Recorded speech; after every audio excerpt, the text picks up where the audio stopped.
Boa noite a todos que estão aqui no Portal Tempo, no Instagram do Tempo, nos acompanhando. Ao longo da última semana, o Tempo publicou uma série de reportagens sobre a situação das estradas, o quão as chuvas agravaram essas rodovias. E para encerrar a nossa série de reportagens especial, produzida pela editoria Mais Conteúdo, o nome da série, gente, é Desculpe o Transtorno, Estamos Sem Obras.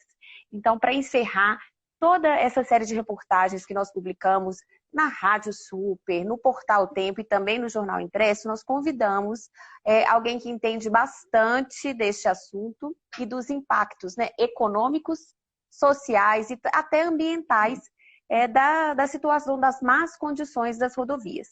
Então está aqui conosco o nosso convidado para um bate-papo, o Wander Costa, que é o presidente da Confederação Nacional do Transporte, CNT. Boa noite, Wander, seja muito bem-vindo.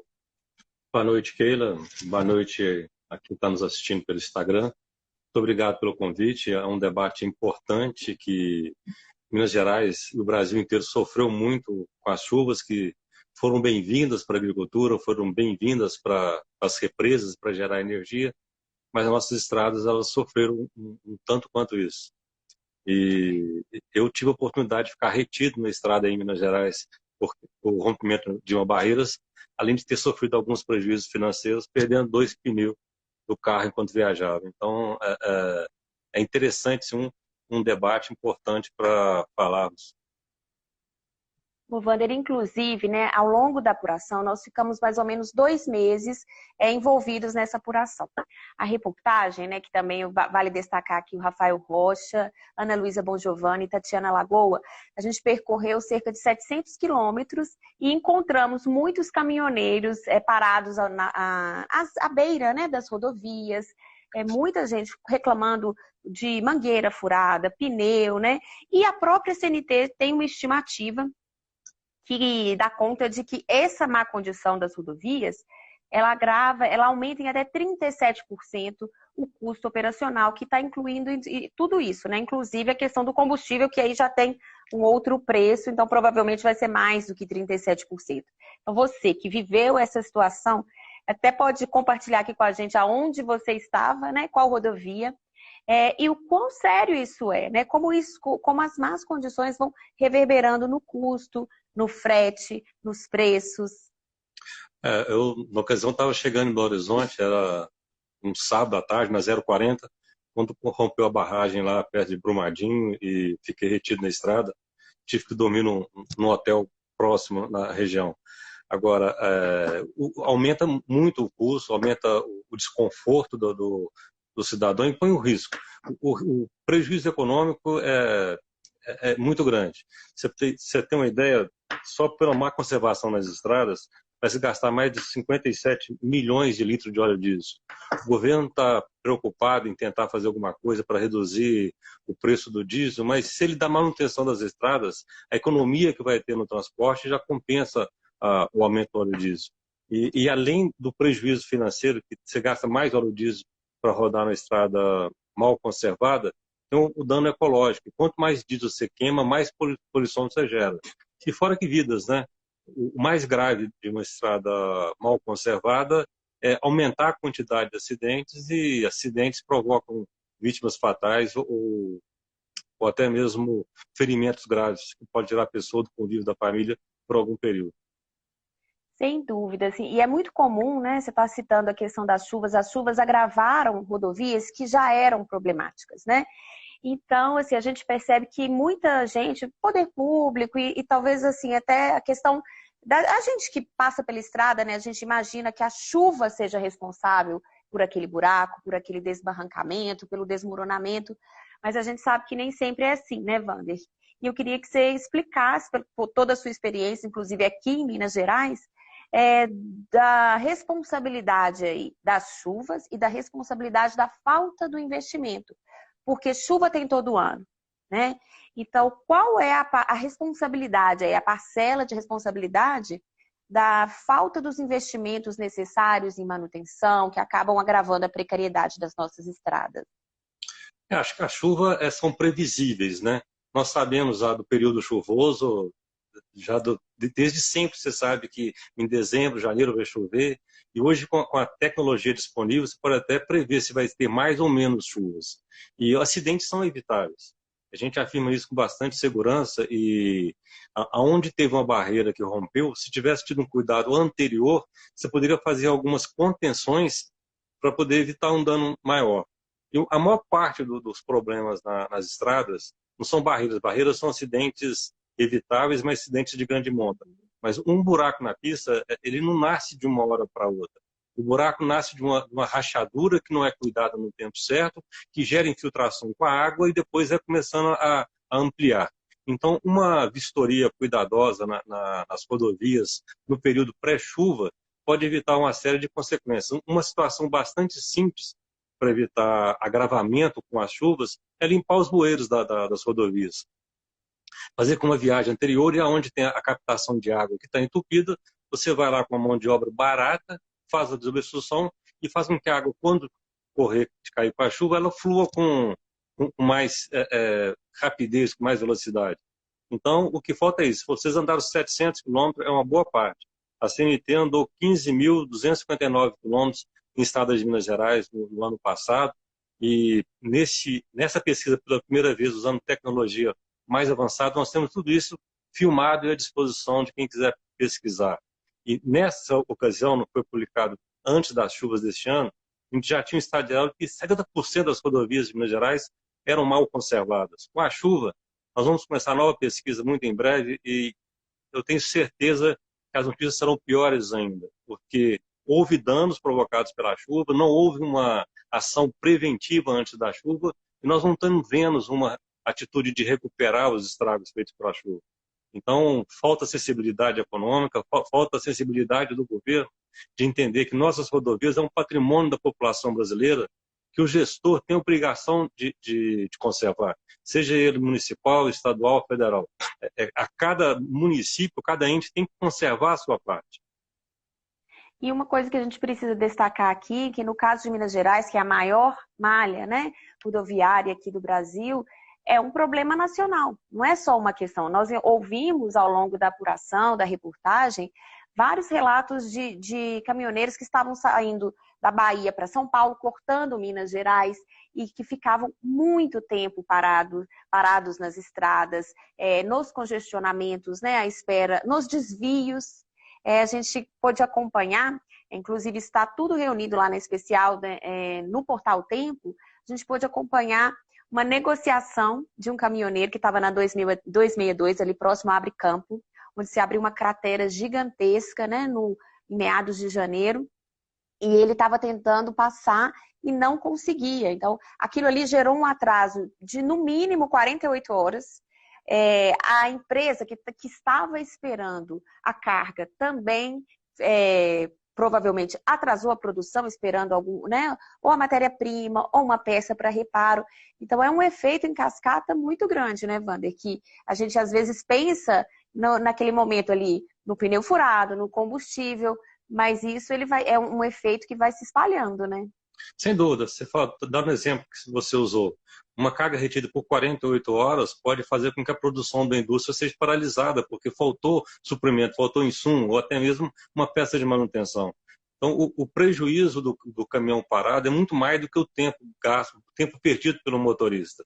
E está faltando sensibilidade política nos governos, e não é de agora. Eu posso falar que nos últimos 20 anos, para poder colocar todo tipo de governo que teve a nível federal, não houve investimento em Minas Gerais. Mal fizemos algumas manutenções nas estradas. E investir em Minas Gerais, como você disse, de forma correta, é agradar o brasileiro. Porque nós mineiros, nós ficamos satisfeitos, rodamos pelas rodovias mineiras. Mas é passagem. Todo mundo que sai do sul, do norte, do nordeste, passa pela região de Minas Gerais.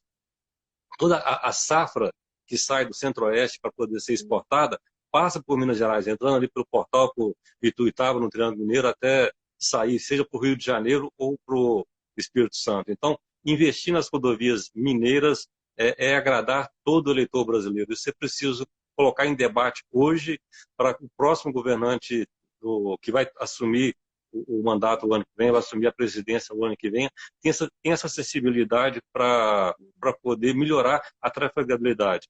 A CNT já reconhecendo que não tem orçamento para infraestrutura, o orçamento desse ano é menor que o ano passado e, infelizmente, não é suficiente para dar manutenção nas obras. Nós estamos até defendendo um pedágio de manutenção. Seria um pedágiozinho bem barato para poder garantir que as rodovias sejam, pelo menos, tenha sido uma manutenção, faça o recapeamento, faça a separação do tapa-buraco, que mantenha a sinalização, que é barato. Faixa e placa é muito barato, mas salva vidas, porque o motorista é alertado da situação da pista e faz uma condução mais segura. Então, nós estamos até dispostos a pagar um pouco o valor de pedágio para poder termos uma rodovia que possamos trafegar com segurança. Tem um prejuízo financeiro, é grande, mas também traz prejuízos de vidas, prejuízos humanos, que esse tem um valor imensurável. A vida, né, não há dinheiro que pague, não há orçamento que cubra, né, e o risco é altíssimo. E até levantamentos da própria CNT apontam que o gasto, né, com os acidentes, né, cobrindo ali os acidentes, eles chegam a ser o dobro do que foi de fato investido aqui em Minas Gerais. Eu acho que, se eu não me engano, até separei esse dado, o custo dos acidentes aqui nas rodovias federais em 2021 foi de 12,9 bilhões e o montante, né, de investimento foi de 5,7 bilhões. Então, é mais do que o dobro se gastou com os acidentes que aconteceram nas rodovias federais do que de fato se investiu, né? E aí é uma prova de que é preciso investir em vidas. Foram 7 mil feridos, acidentados no ano passado, só no estado de Minas Gerais. É muita gente. Que o SUS gastou para poder recuperar as pessoas e que o estado vai gastar pagando pensão para quem faleceu ou perdeu a vida, é muito mais do que investir em infraestrutura. Então, falta realmente uma sensibilidade ao governo federal, estou falando aqui só de governo das rodovias federais, para poder investir, porque além de salvar vidas, é barato. É barato investir em infraestrutura e traz um retorno muito grande para a economia. Você pega a Fernão Dias, o sul de Minas. O sul de Minas sempre foi uma região bem desenvolvida economicamente, do agronegócio, lá a região do café. Mas depois que houve a duplicação da Fernão Dias, ela virou um polo industrial, atraiu diversas indústrias, por quê? Porque tem infraestrutura logística. Então, investir em infraestrutura é trazer o bem-estar social da população. E além de atrair, né, atrair indústria, atrair investimentos, tem um gasto que é oculto aí. Você estava falando das pensões, que é um gasto assim da vida produtiva das pessoas que foram acidentadas, que estão impedidas de exercer o trabalho, do tanto que aquelas pessoas gerariam de renda, que movimentariam a economia, o PIB, mas nessa questão mesmo que consumiriam, é um dinheiro que também deixa de ser gerado, né? Além de ter um gasto, existe esse dinheiro aí que deixa de ser gerado. E aí, voltando a falar dos investimentos, Wander, você estava citando aqui dos cerca de 15 mil quilômetros, né, percorridos aí pela CNT, 70% das nossas estradas aqui em Minas, elas estão em condições regulares, ruins ou péssimas. E a média, ela é bem acima da média nacional, que, se eu não me engano, é de 62%. Isso indica o quê? Por que será que Minas Gerais está com a condição ainda pior do que a média nacional? Tem a ver com o fato de sermos a maior malha? O fato de ser a maior malha não acho que seja relevante. Está faltando gestão política, força política da bancada aqui em Brasília, apesar de acompanhar o trabalho e ver que os nossos deputados têm feito recursos, falta convencer a infraestrutura de que Minas Gerais merece ser tratada de forma diferenciada, porque vai agradar o Brasil inteiro, é um estado de passagem.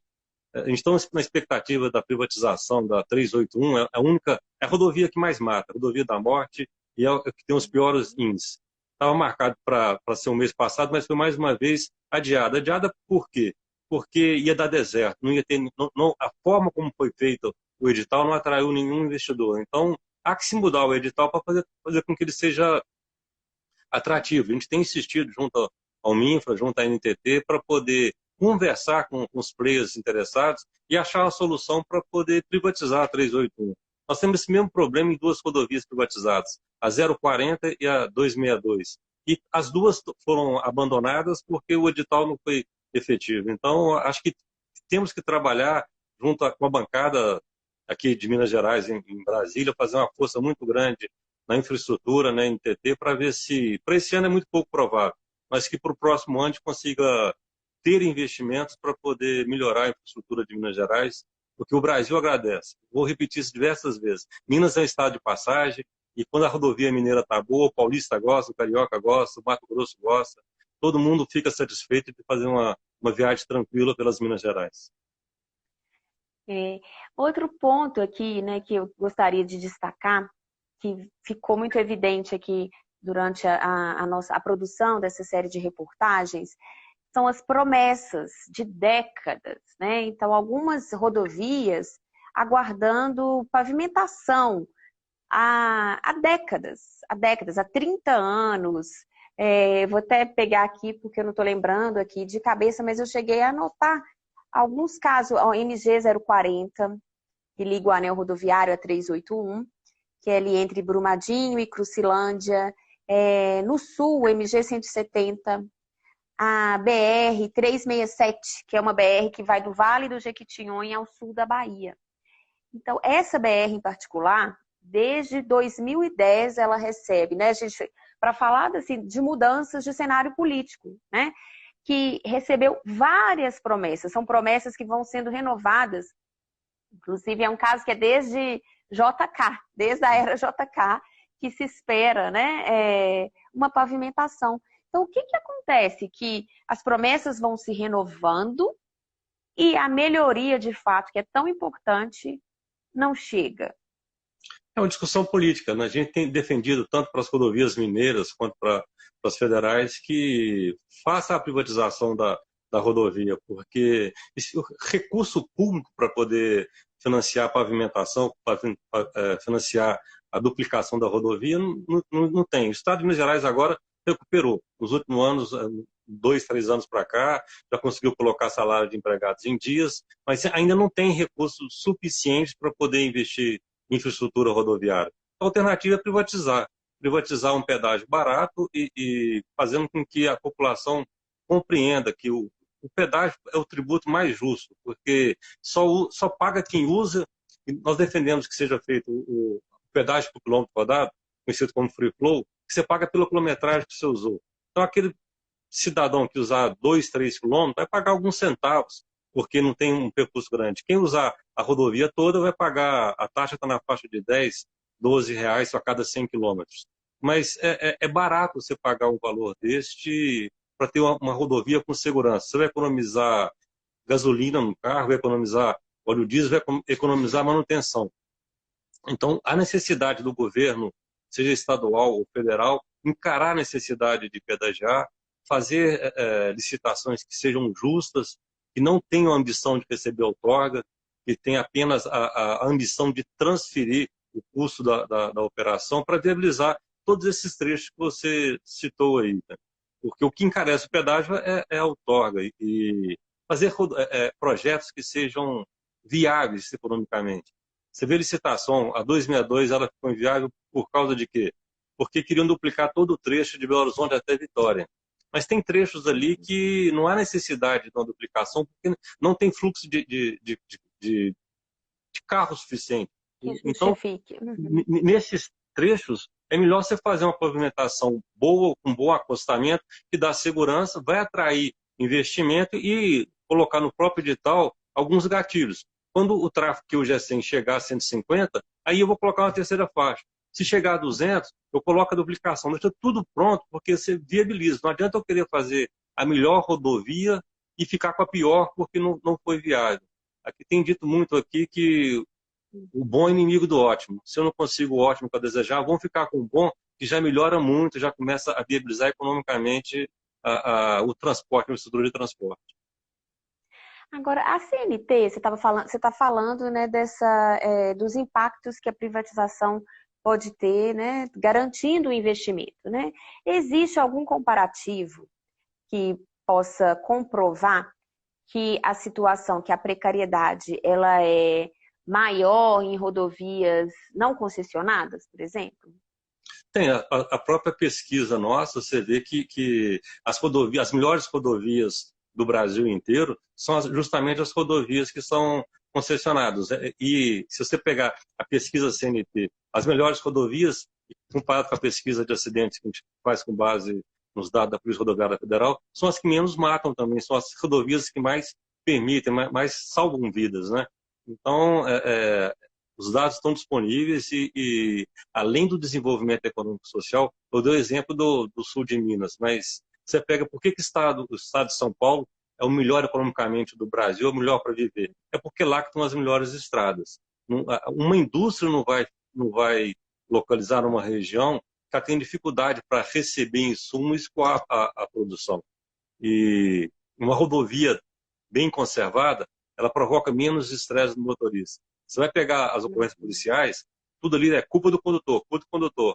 Mas será que o condutor ele não falhou naquela curva porque estava estressado de ter passado por uma rodovia mal conservada, o tempo todo tensionado para poder desviar de buracos? Então, o fator psicológico influencia muito no motorista. Então, é só comparar os dados publicados que você vai observar. Rodovia de qualidade, você tem economia mais pujante, você tem menos acidentes, menos prejuízo dos acidentes e menos vítimas também humanas. Pois até ao longo também, né, a gente encontrou pelos caminhos aí que nós percorremos, um caminhoneiro que era do Ceará e estava indo para São Paulo. Ele estava aqui, acho que estava parado, aguardando, porque o caminhão dele tinha estragado, então ele estava fazendo um reparo. E ele reclamou exatamente assim, ele reclamou do gasto do combustível, do tempo, mas do cansaço, né? De um cansaço. E ele comentou, falou, olha, motorista que não conhece essa estrada aqui, que não conhece o desvio, corre sério risco, porque às vezes faz uma ultrapassagem, não tem uma sinalização, ele vai se deparar com um congestionamento, vai vir embalado, o risco de acidente ali vai ser muito grande, né? Então a gente ouve os relatos de quem está ali, né, na estrada todos os dias, que já viu, que vê a situação se repetir a cada chuva, porque chuva, como a gente disse, acontece sim, né, todo ano, e as pessoas continuam ali repetindo aqueles mesmos problemas. E aí, voltando aqui a falar, né, da responsabilidade das chuvas e da responsabilidade dos investimentos, como é que está assim, o nível? A gente sabe que não é suficiente, mas eu tinha visto uma informação há pouco de que é o menor nível dos últimos 20 anos de investimento. Isso é verdade? De fato, isso está acontecendo nas previsões orçamentárias aí para investimento em infraestrutura de transporte? É verdade. O investimento federal previsto para 2022 é o menor dos últimos 20 anos e, por coincidência, também o investimento privado é o menor que vai ocorrer nos últimos 10 anos. O investimento privado, para poder justificar, é decorrência das concessões feitas no passado, que estão em grau de maturidade. Quando você faz uma privatização, no começo no primeiro ano é pouco investimento, que tem que fazer a mobilização, estrutura, contratar empresas. No segundo ano começa o pico, um grande investimento. Depois que no final da concessão, você passa a não ter mais necessidade de fazer as obras e passa só a dar manutenção. Foi o que aconteceu com a Dutra, com a maior parte das rodovias brasileiras. Este ano, a gente esperava que com o governo atual houvesse uma série de licitações, de privatizações de estradas. Esperávamos que em Minas Gerais, especificamente, a 040 fosse relicitada, que a 262 fosse relicitada, que a 381 e a 262 também tivessem sido licitadas. Nenhuma delas aconteceu. Se tudo correr bem, elas forem licitadas no segundo semestre desse ano ou no primeiro do ano que vem, nós só vamos ver investimentos a partir de 2023, 2024. Então, tem que trabalhar agora pensando no futuro. Agora, você estava contando a história do motorista que estava parado por manutenção. Olha o prejuízo que ele tem. Ele vai ficar parado, vai perder produtividade, vai gastar com manutenção e, além disso, tem um risco. Um caminhão parado na estrada é mais vulnerável à possibilidade de roubo. Ele fica vulnerável à possibilidade de assalto. Fora que ele fica até em condição de indignidade humana. Se ele ficar lá 2 dias parado, vai ter onde comer, vai ter onde se higienizar, onde fazer suas necessidades. Então, e tudo decorrente de uma rodovia mal conservada. Então, é necessário, sim, um trabalho forte de convencimento para que tenha feito uma manutenção. E esse ano é mais importante ainda, em função das chuvas que nós tivemos até agora, final do ano passado, começo desse ano, tem muitos trechos deteriorados que ainda não foram recuperados. Muitas vezes foi feito um desvio para dar continuidade no tráfego, mas vai ter chuva no final de ano de novo. Se nós não trabalharmos esse ano para recuperar minimamente o estrago feito no ano passado, nossas rodovias vão ficar novamente intransitáveis. Tem que ter ação do governo federal, as rodovias federais, do governo estadual nas estaduais, para garantir que a população possa se locomover no próximo ano com segurança. E a gente falou bastante aqui dos impactos econômicos, né? E eu quero agora, até a gente está caminhando para o encerramento da live, destacar os impactos sociais que uma condição ruim pode provocar. Porque vou trazer dois casos que a gente ouviu, né? Um em Nova Era, o que por conta do afundamento de pista, do desmoronamento, uma cratera que também se abriu na 381, isso impediu crianças de chegarem à escola com facilidade.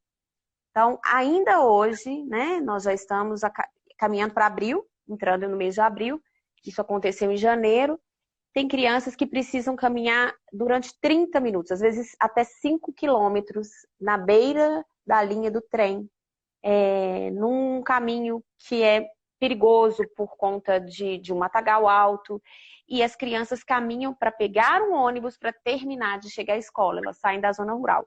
Com isso, tem muita criança que não está indo à escola. Então, já é um grande problema. E um outro problema seríssimo que infelizmente, a gente vê acontecer é a dificuldade de acesso a hospitais. Na MG 211, lá no Vale do Jequitinhonha, na região de Capelinha, um produtor, assim, não foi só um caso, a gente ouviu mais de um caso, mas de um produtor que a estrada é tão esburacada, é uma estrada que também está naquela lista das promessas, que os próprios médicos comentaram com a filha desse senhor, de 72 anos, que se ele tivesse chegado um pouco antes, se não tivesse tido um percalço, né, com os baques que ele foi levando, que ele poderia ter sido salvo, mas ele não chegou a tempo da vida dele ser salva, né? E aí eu queria encerrar essa live até comentando, assim, a gente fala muito de impacto econômico, a gente fala de investimento, mas talvez até para aproximar das pessoas, né, o quão graves são esses problemas, a gente lembrar desses impactos aí sociais e os impactos de vida. Sem dúvida nenhuma, você está dizendo, uma criança que deixa de ir na aula, olha o impacto social disso. O ensino é fundamental para a criança e a grade curricular é feita de acordo com a maturidade da criança. Perder um ano de escola não é só um ano de atraso na formação, é perder a capacidade de ter um aprendizado mais rápido, mais sustentável. Então, por causa de uma cratera na estrada, que você poderia colocar a máquina e resolver, ficar fazendo com que crianças deixem na aula, o caso do idoso que chegou atrasado. Muitas pessoas deixaram de ser atendidas e faleceram ou tiveram sequelas aumentadas em função da falta de estrada. Isso é muito triste. E você vê, por outro lado, também o agricultor. Quantas pessoas colheram e não puderam colocar o produto na feira por falta de estrada, porque não tem como deslocar com a safra. Então você tem um alimento sendo desperdiçado na roça e tem uma inflação no supermercado ou na feira por falta de alimentos. Então, a transitalidade, isso é um direito fundamental do ser humano. Ele tem que ter o direito de locomover e locomover com segurança. Tem pessoas que conseguem andar 5 quilômetros? Tem, porque tem um porte físico, tem uma situação física que lhe permite. Mas tem outras crianças e outros idosos que não têm nem condição física de locomover para chegar na aula. Então, eles são retirados do direito de estudar por falta de estrada. Então, nós temos trabalhado muito em Brasília, aqui em Minas Gerais também, e é preciso convencer as autoridades governantes que manter a estrada transitável e segura é um dever com a população. Pois é, e agora eu quero te agradecer muito por esse bate-papo aqui, Wander, para a gente trazer esse assunto à tona, fazer um encerramento, né, com chave de ouro aí dessa dessa série de reportagens, porque é um problema que é muito sério. Só que em Minas Gerais, a cadeia do transporte ela responde por 4,5% da geração das nossas riquezas, né? Aqui são dados calculados pela Fundação João Pinheiro, que é quem calcula o nosso PIB. Então, todo esse impacto que a gente está falando econômico, mais relevante e mais sério ainda são esses pontos que a gente acabou de falar do impacto social que isso gera. Eu te agradeço imensamente por participar. Pode deixar suas considerações finais, que a gente vai fazer o encerramento aqui da nossa live. Obrigada. Ok, eu que agradeço pelo convite, pela oportunidade de conversar, ter um bate-papo descontraído, um assunto extremamente importante, que é a infraestrutura, que nós estamos falando de vida, falamos nas condições social, de educação, e para agradar mais os governos, uma economia pujante gera imposto também. Então, todo investimento feito em rodovia, ele volta, além da parte social, também volta em geração de imposto, porque uma boa infraestrutura rodoviária gera emprego e renda. Isso aí. Olha, gente, todo o conteúdo da série de reportagens, Desculpe o Transtorno, Estamos Sem Obras, está reunido lá no Portal Tempo. Vocês vão encontrar vídeos, material de rádio também, que a Rádio Super publica todo o nosso material, mini documentários, um mapa interativo que vocês vão conseguir visualizar a situação, né, das principais rodovias, porque a gente percorreu, como eu disse, 700 quilômetros e escolhendo pontos em 42 micro-regiões, né, nas 42 micro-regionais que o estado é dividido. Então, eu agradeço a audiência de todos vocês e passem lá para conferir que o material está bem completinho. Muito obrigada. Muito obrigado.